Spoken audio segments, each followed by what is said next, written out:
Hello everybody, welcome back to my channel, and today I'm going to be showing you how to make one of my favorite desserts, a brownie. Now, it doesn't really look a lot like a brownie, but it is my first time, so let's get cooking. First, add half a cup of hot water to melt the chocolate. Then, add a third a cup of cocoa powder. Now, use a whisk and whisk the both of them together. Then, add a fourth a cup of chocolate chips. Now, whisk the chocolate in until it's smooth. You can add a little bit more hot water if it's not melting. Next, melt a stick of butter in the microwave until fully melted. After that, add half a cup of vegetable oil plus 1 tablespoon. Mix in the vegetable oil. Then add in all of your melted butter. Once again, mix that in. Now crack in 2 whole eggs. Now you want to separate 2 egg yolks from the whites and put it into the mixture. Unfortunately, I did break a yolk, so I managed to scoop in the other one, and then I had to scoop in what was left of the broken yolk. Now, this is probably where I went wrong, but do not mix the eggs too hard, because that's going to make it rise up and it's going to be fluffy instead of like a brownie. Next, add in a tablespoon of vanilla extract, as that will bring out great flavor in a brownie. For the dry ingredients, you want to add in 2 whole cups of flour. Then you want to add in 1.5 cups of sugar. Finally, 1.5 teaspoons of salt. Mix it, but don't mix it as hard as I did or the texture will be cake-like.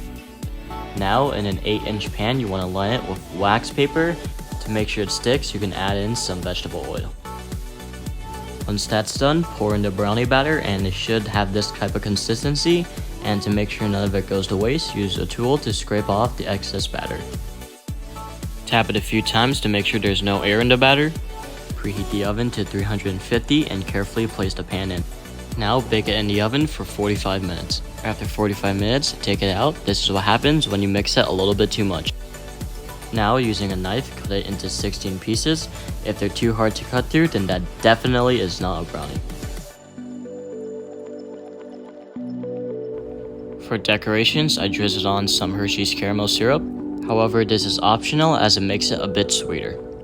Alright guys, so here we have our brownies, and although I wouldn't really say they're brownies, I think it's probably could be the bare minimum. But yeah, so this is my first time.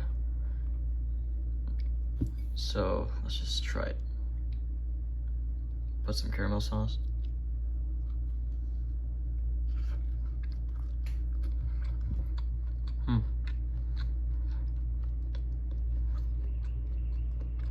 Tastes pretty cakey, so I need to work on that.